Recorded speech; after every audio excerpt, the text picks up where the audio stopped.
인플레이션에 관한 첫 번째 영상에서 우리는 인플레이션을 정의하고 인플레이션 계산법을 시연했으며 수요 견인 인플레이션과 비용 상승 인플레이션을 포함해 서로 다른 인플레이션의 원인을 구분했습니다. 이번 강의에서는 인플레이션의 몇몇 후과에 초점을 맞추겠습니다. 인플레이션에 대한 해결책에 대해 일부 논의하되 정부가 사용할 수 있는 다양한 형태의 정책에 대해선 추후 강의에서 다루는 만큼 너무 자세히 다루지는 않겠습니다.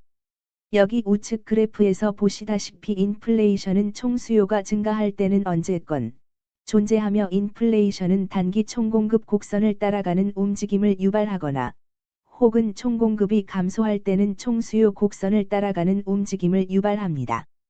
두 경우 모두 물가 수준의 상승으로 해당 경제에 서로 다른 이해 당사자에게 몇 가지 후과를 초래합니다. 내가 먼저 논의하려는 후과는 경제에 대한 자신감이나 확신 측면에서 투자자, 가계, 사업체에 미치는 인플레이션의 부정적인 영향입니다. 높은 인플레이션은 불확실한 환경을 조성할 수 있습니다. 그게 무슨 의미인가요? 고인플레이션으로 인한 불확실성이 외국인 투자를 위축시킬 수 있습니다. 귀국에 공장을 짓고 싶은 외국 기업은 원자재, 노동력 및 기타 각종 생산 비용이 상승할 것으로 예상하기 때문입니다. 외국인 투자가 적으면 경제 성장이 축소될 수 있다는 의미입니다. 국내 기업들도 자사 재화의 미래 판매가가 불확실하다면 투자를 감축할 수도 있습니다.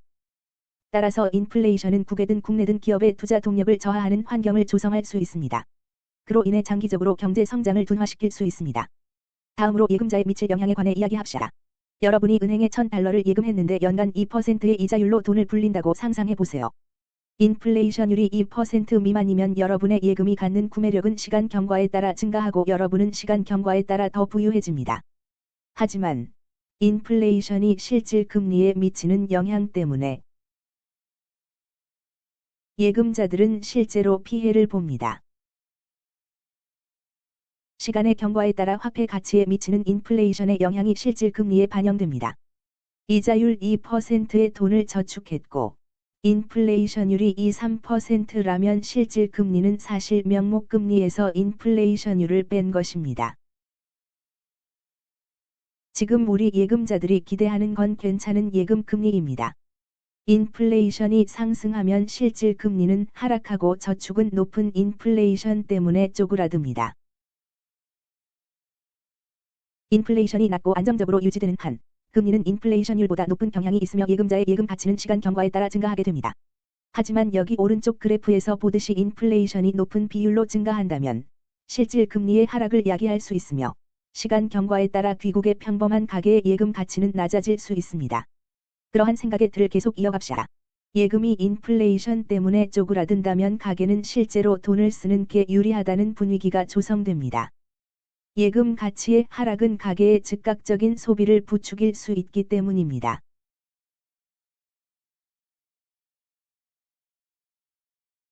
다시 말해 인플레이션이 존재하게 될 때 소비가 증가합니다. 좋은 일처럼 들릴 수 있습니다. 단기적으로 소비가 늘어나면 일자리가 늘어나고 수요가 늘어나고 고용이 늘어나니까요. 그러나 고인플레이션 기간에 소비가 증가하면 실제로는 인플레이션을 더욱더 부채질할 수 있습니다. 이는 인플레이션 악순환을 초래할 수 있습니다. 그런 상황이 되면 물가 상승으로 인해 소비를 확대하는 게 유리하다는 분위기가 가계에 조성되면서 이는 다시 끝모를 물가 상승을 초래합니다. 결국 고물가는 임금 상승을 초래하면서 수요 견인 인플레이션에 더해 비용 상승 인플레이션을 유발합니다. 그래서 우리는 수요 견인 인플레이션이 비용 상승 인플레이션을 초래한다고 말할 수 있습니다. 한 나라가 인플레이션 악순환에 빠지면 절망적인 상태입니다. 그 말은 물가가 계속 상승할 것으로 예상된다는 것을 나타내며 저축보다는 소비를 부추기는 부정적인 영향을 일반 가계에 미친다는 얘기입니다. 고인플레이션의 또 다른 부정적인 영향은 수출에 미치는 영향입니다. 한 나라의 수출품은 합리적인 가격으로 구매할 수 있는 경우에만 외국인에게 매력적입니다. 그래서 인플레이션은 외국을 상대로 한 나라의 수출품 물가를 끌어올립니다. 이렇게 되면 세계 시장에서 그 나라 수출품의 인기가 하락합니다. 인플레이션은 세계 시장에서 국내 기업의 재화 경쟁력을 떨어뜨릴 수 있습니다.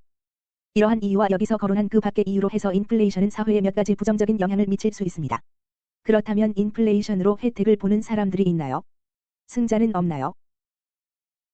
실제로 인플레이션으로 이득을 볼 수 있는 특정 집단의 사람들이 있습니다. 여기에는 빚이 있는 사람들, 빚이 있는 기관, 심지어 빚이 있는 정부까지 포함됩니다. 이들을 채무자라고 부릅시다. 부채가 많은 개인, 기업, 정부는 인플레이션으로 인해 사실상 이득을 볼 수 있습니다. 왜 그럴까요? 왜냐하면 인플레이션이 부채의 실질 가치를 떨어뜨리기 때문입니다. 인플레이션이란 돈의 가치가 시간이 지나면서 감소한다는 뜻입니다. 채무자가 갚을 돈의 가치가 빌린 돈의 가치보다 하락했습니다. 그렇다면 인플레이션이 사회에 이롭다는 의미일까요? 분명한 건 승자보다는 패자가 더 많습니다. 많은 돈을 빌려서 갚아야 하는 사람들은 갚아야 할 돈의 가치보다 빌릴 돈의 가치가 하락했다는 사실에서 이득을 볼 수 있지만 사실 빚이 있는 사람들조차도 저축하고 있습니다. 따라서 바로 그 승자 역시 패자가 될 수 있습니다. 인플레이션으로 인한 불확실성과 사업에 대한 자신감에 미치는 영향은 말할 것도 없고 사업 투자와 외국인 투자의 감소는 부채 수준이 높은 바로 그 사람들에게 손해를 끼칠 수 있습니다. 우리 강의는 이렇게 해서 해결책 부분만 남겨놓고 있습니다. 모든 인플레이션이 나쁜 것은 아니라는 것을 다시 한번 지적해 둡니다. 물론 목표는 낮고 안정적인 인플레이션입니다. 일반적으로 중앙은행과 정책 이반자들은 2~3%의 인플레이션율을 목표로 하고 있습니다. 이 수치를 웃돌면 모두 위험성이 높다고 여겨집니다. 내가 2~3%의 인플레이션 목표를 얘기하는 것은 선진국의 경우를 말하는 것임을 지적해 둡니다. 경제 성장률이 높은 저개발국은 높은 인플레이션율을 감수해야만 합니다. 다만 2~3%의 인플레이션은 가계와 기업의 자신감과 확신을 심어주는 범위입니다. 그 정도 범위면 또한 투자와 소비를 활성화합니다. 그보다 과하면 인플레이션 악순환으로 이어질 수 있습니다. 따라서 목표는 당연히 모든 인플레이션을 제거하자는 게 아니라 2%에서 3% 사이의 낮은 인플레이션을 유지하자는 겁니다. 그렇다면 2%에서 3%를 웃도는 물가 상승률을 낮추려면 어떤 정책을 쓸 수 있을까요? 이 경제학 코스의 후반부에서는 다양한 것이 경제 정책들에 대해 좀 더 자세히 살펴보도록 하겠습니다. 하지만 그에 앞서 일부 자명한 내용만 거론하겠습니다. 우리는 긴축적 수요 측면 정책과 같은 용어를 사용할 수 있습니다. 세금 인상, 정부 지출 삭감, 또는 금리 인상과 같이 총수요 수준을 줄이는 정책입니다. 이 같은 정책은 저축을 유도하지만 소비와 투자를 억제합니다.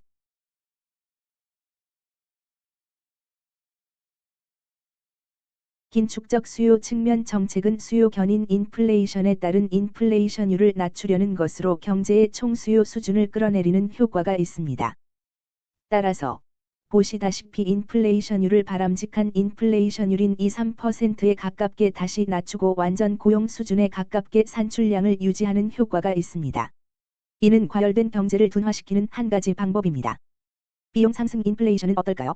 긴축적 수요 측면의 정책은 비용 상승 인플레이션 기간에 그다지 유용하지 않습니다.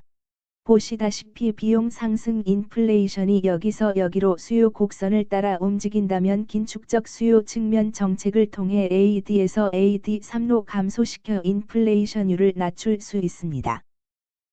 하지만 그로 인해 산출량과 취업률을 희생하는 대가를 치를 겁니다. 그렇게 되면 이미 스태그플레이션 즉 높은 인플레이션 가운데 성장 정체를 겪는 경제를 더 심한 성장 정체와 경기 후퇴로 빠져들 수 있습니다. 따라서 Y3는 경기 후퇴 갭을 만듭니다. 긴축적 수요 측면 정책은 자명하게 비용 상승 인플레이션에 따른 실업 문제를 더 악화시킬 수 있습니다. 따라서 필요한 것은 확장적 공급 측면 정책입니다.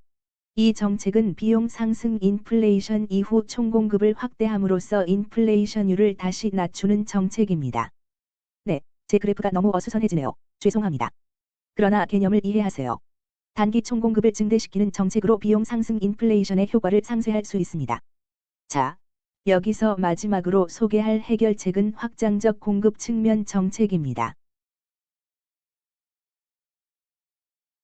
해당 정책은 기업의 생산 비용 절감이 목적인 정책들입니다. 이는 영업세 인하, 규제 완화, 최저임금 인하, 경제에 대한 정부의 간섭 축소 등의 정책을 말합니다.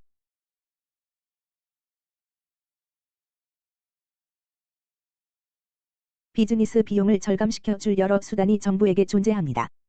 그런 방안은 총공급을 확대하고 비용 상승 인플레이션을 상쇄하기 위해 활용할 수 있는 공급 측면 정책의 몇 가지 예입니다. 자, 오늘은 이런 정책들을 평가하지는 않겠습니다. 이러한 정책들은 향후 강의에서 더 자세하게 검토할 예정입니다.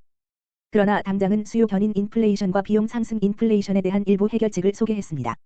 물론 목표는 수요 견인 인플레이션 기간의 총 수요를 감소시키거나 비용 상승 인플레이션 기간의 총 공급을 증가시키자는 겁니다.